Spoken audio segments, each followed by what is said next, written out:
Hermanos, Dios los bendiga. Los saludo en el nombre del Señor Jesús. Bueno, este momento para encontrarnos con Dios y para meditar en la palabra del Señor, la palabra de la vida eterna. Así que los invito para que nos ubiquemos en el Evangelio según San Lucas, el capítulo 14. Y dice el versículo 12, 13 y 14, dijo también al que le había convidado: cuando hagas comida o cena, no llames a tus amigos, ni a tus hermanos, ni a tus parientes, ni a vecinos ricos, no sea que ellos a su vez te vuelvan a convidar y seas recompensado.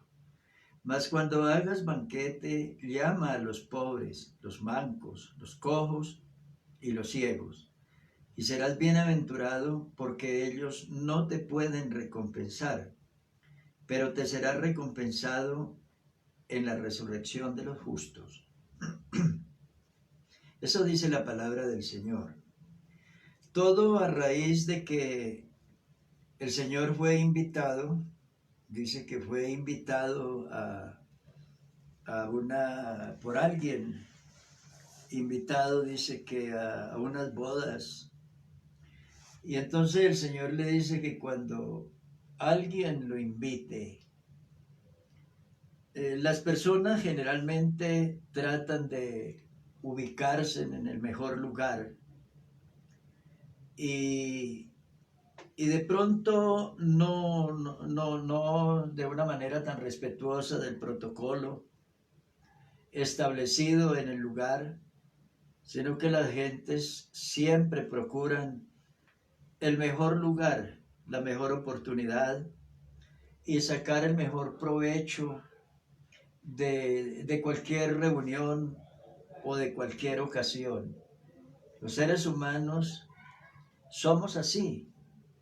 Todo el mundo trata de posicionarse, de ubicarse lo mejor posible y a veces sin importar a quien tenga que quitar del camino o a quien tenga que darle codazos, o de pronto si hay que hacer trampa para quitar a otro del camino y ocupar su lugar.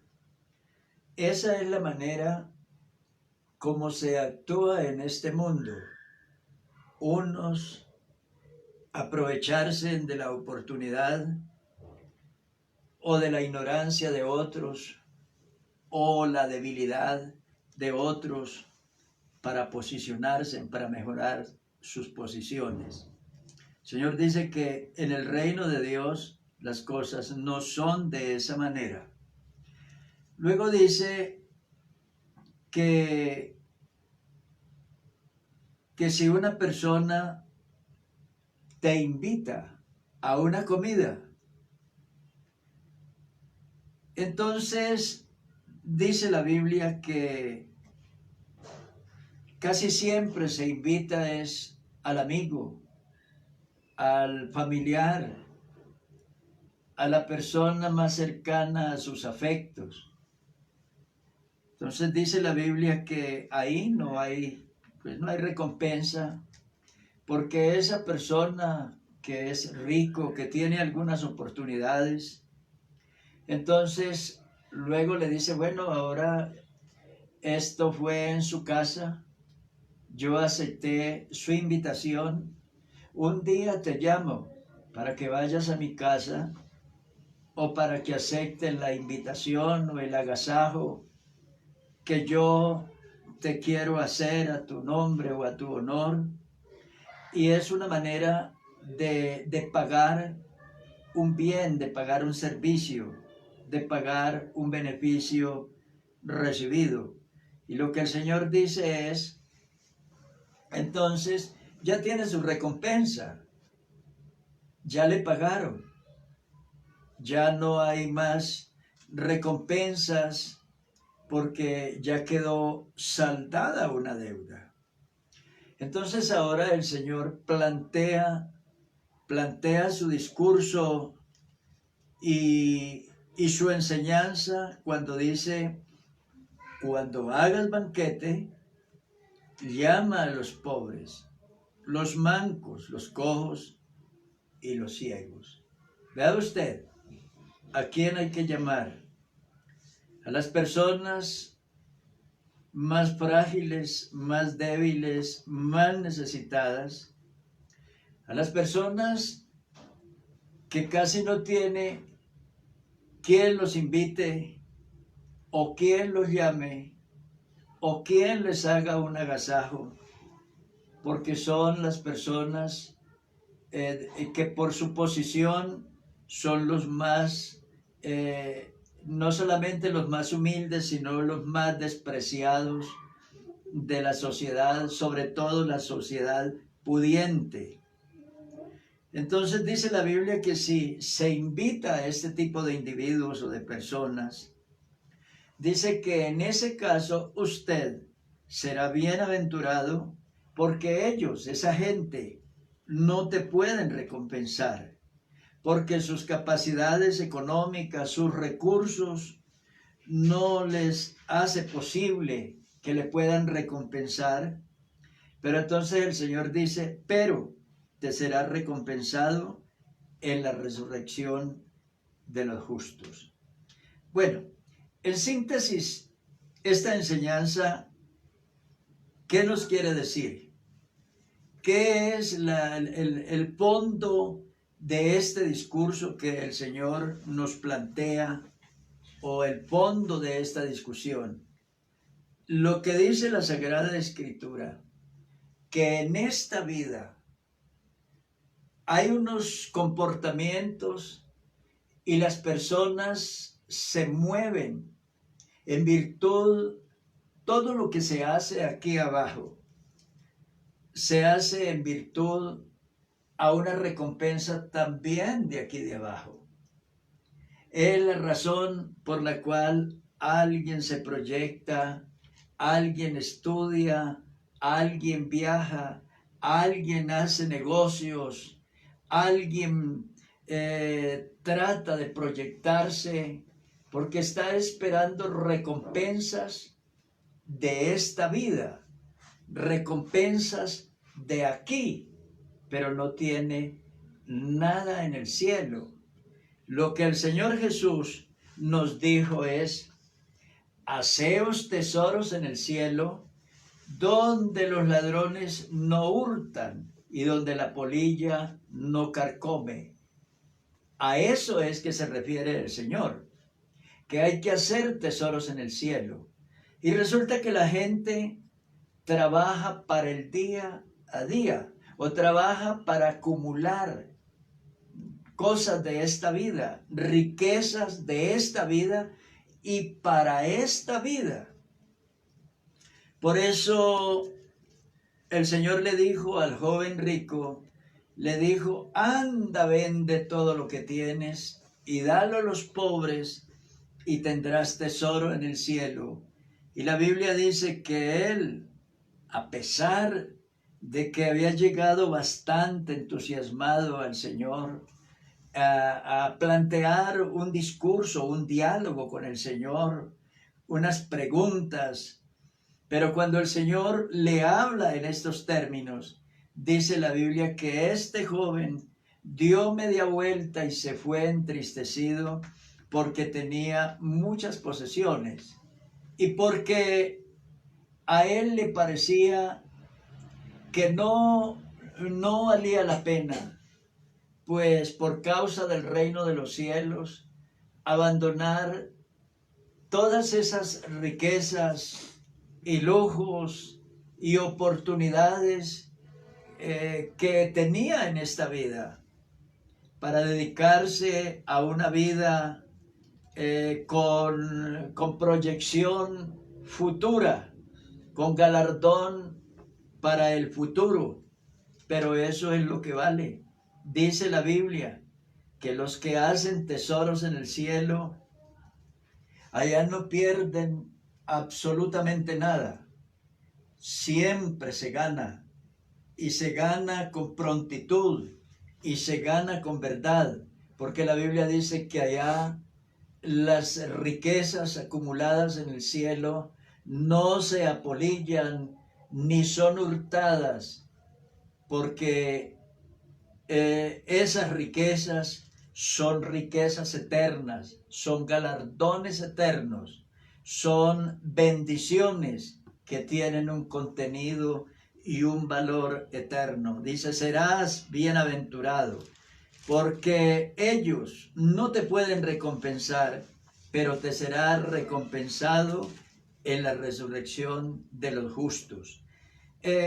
Quiero mostrar el caso de un gobernador romano. Dice que era, un individuo, un gobernador de nombre Félix. Dice que este hombre era un gobernador de esos territorios de Judea en los tiempos, en el primer siglo. Y dice la Biblia que a manos de este gobernador llegó un proceso que tenían contra el apóstol Pablo. El apóstol Pablo fue acusado por unos enemigos y fue acusado y aprendido por las autoridades de una manera injusta. Y todos sabían que Pablo era un hombre justo, que era un hombre inocente y que todos los cargos de los cuales lo señalaban eran falsos. Entonces Félix bien podía haberle dado la libertad siendo un juez, y en este caso si hubiera sido un juez justo. Pero dice la Sagrada Escritura que en una de tantas veces que invitó a Pablo a su despacho para oírlo, dice que Pablo disertó acerca de la justicia, del dominio propio y del juicio venidero. Y este Félix, el gobernador, se espantó y dijo, vete ahora, pero cuando tenga oportunidad te llamaré. ¿Por qué? Porque esas tres palabras conmovieron su conciencia. Esas tres palabras son, de alguna manera tienen un valor celestial. Pablo le hablaba de la justicia. Y él como juez era un juez injusto, un juez malvado. Debiera ya haberle dado la libertad a Pablo, sabiendo que era inocente y que estaba preso en una forma arbitraria. Pero en ese momento la justicia fue algo que lo tocó.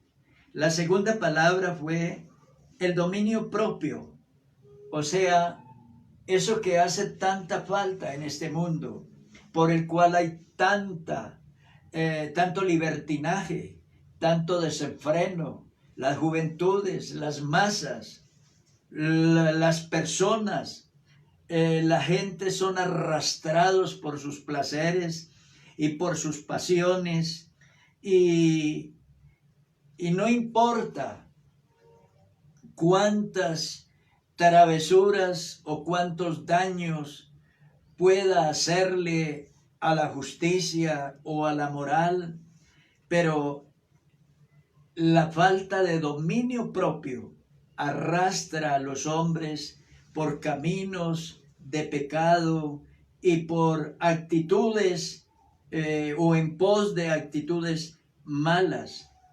Entonces, Félix se sorprende, se asusta, inmediatamente ordena que Pablo sea sacado de su despacho porque no puede resistir cómo la conciencia en ese momento lo juzga, se siente afectado por su propia conciencia. Y el versículo siguiente dice, y esperaba también con esto, que Pablo le diera dinero para que le soltase, por lo cual muchas veces lo hacía venir y hablaba con él. Entonces lo hacía ir a su despacho. Muchas veces no porque tuviera tanto interés en la justicia o en el dominio propio o saber del juicio venidero, sino porque quería dinero, quería plata. O sea, el sueldo que recibía por su puesto de trabajo, era un gobernador. Bueno, además necesitaba más porque necesitaba alimentar su ambición y su codicia de los bienes materiales, de las riquezas de esta vida que son hurtadas y que se apolillan y que, como dijo el sabio Salomón, que se hacen alas como alas de águila y volarán al cielo. O San Pablo dijera en alguna ocasión, la raíz de todos los males es el amor al dinero, y habiendo codiciado, algunos fueron extraviados y traspasados de muchos dolores. Entonces, dice la Sagrada Escritura que al cabo de unos 2 años recibió Félix por sucesor a Porcio Festo, o sea, un cambio de gobierno, y queriendo Félix congraciarse con los judíos, dejó preso a Pablo. Aquí está el otro error. Ahora, aproveche la coyuntura, que ya sale del gobierno, que otro llega a sucederle. Aproveche la coyuntura sabiendo que Pablo es inocente, sabiendo que es un preso que está pagando una condena y un delito que no había cometido. En este momento, denle la libertad, pero no lo hizo. Y dice la Sagrada Escritura, o sea, en la primera dice que esperaba recibir dinero, y ahora en la segunda dice que quería congraciarse con la gente, con el populacho, con el público, con las personas. Eso es lo que hacen tantas personas que quebrantan su conciencia, quebrantan las leyes de Dios, las normas morales, las normas de la justicia, porque quieren congraciarse con la gente, porque quieren estar en paz con un público que los rodea y de donde reciben algunos aplausos o algunos beneficios políticos o algunos otros beneficios de esta vida, y quieren entonces congraciarse con ello. Es lo que hace tanta gente en este mundo, en el mundo de la política, en el mundo de los negocios, en tantas cosas. La gente hace cosas porque quiere congraciarse con el amigo, con el vecino, con el pariente. Quiere tener contento a Dios y al diablo. Quiere tener contento a todo el mundo, así tenga que romper normas morales o violentar códigos éticos o quebrantar la ley o lo que tenga que hacer. Dice la Biblia que este Félix, porque quería congraciarse con la gente, dejó preso a Pablo. Hay una escritura que sería muy bueno en este momento hablar de ella, cuando el apóstol San Pablo en algún momento dice: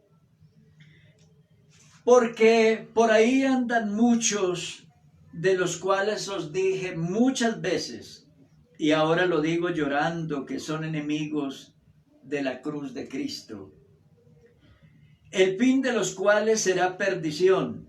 Y escuche esto: cuyo Dios es el vientre y cuya gloria es su vergüenza, que solo piensan en lo terrenal. Observe usted, cuyo Dios es el vientre. Quiere decir que todo lo que hacen, lo hacen pensando como esa persona que solo lo hace o piensa en comer.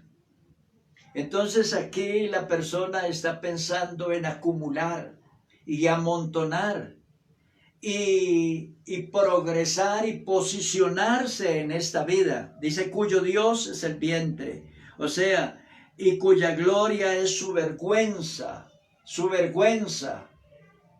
o sea, donde tiene que comprometer su honor o la dignidad de su palabra o de su nombre, pero esa es su vergüenza, que solo piensan en lo terrenal.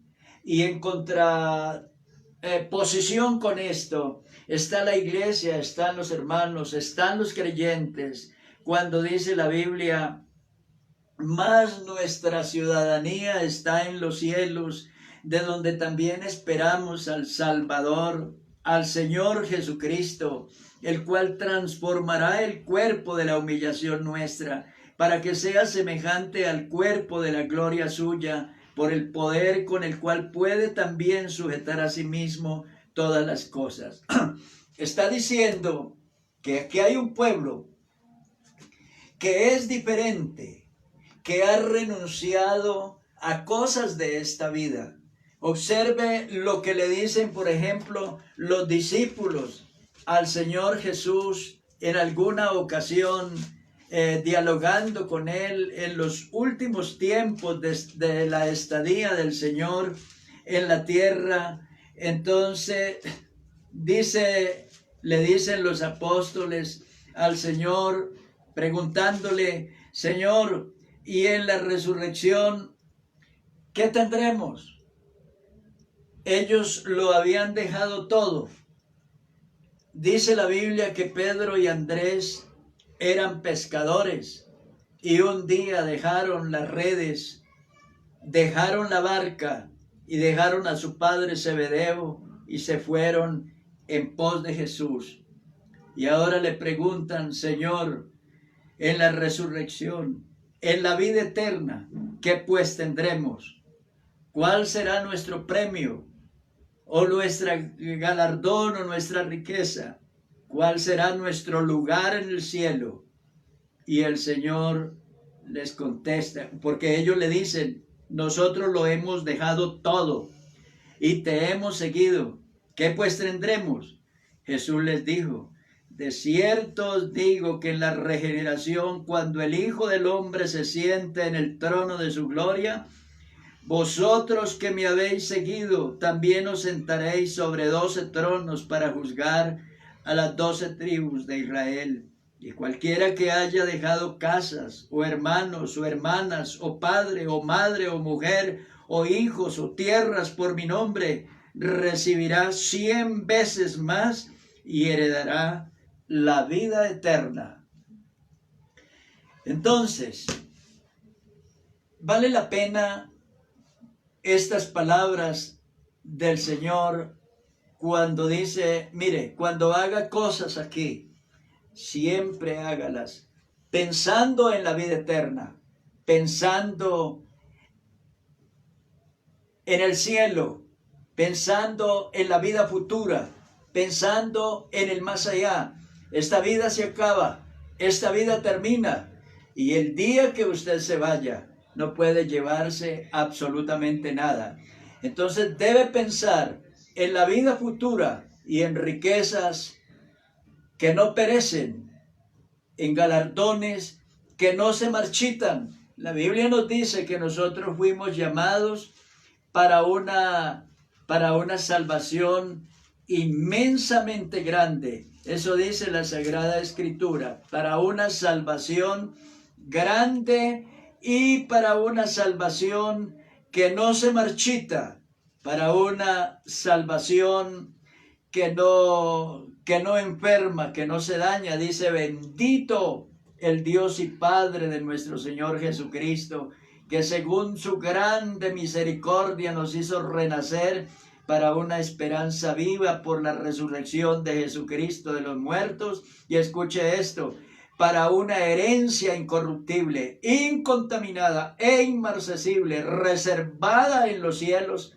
para vosotros. Hermanos queridos, Dios les bendiga. Ahí les dejo esa exhortación de la palabra del Señor y siempre piense, todo lo que haga en esta vida, hágalo pensando en los tesoros del cielo, en la vida futura, en aquella vida, la del más allá, después que nos hayamos ido de aquí. Haced tesoros en el cielo, donde los ladrones no hurtan y donde las polillas no dañan esas riquezas, porque son eternas, porque son incorruptibles, inmarcesibles, son celestiales, son eternas, son divinas. Dios te bendiga.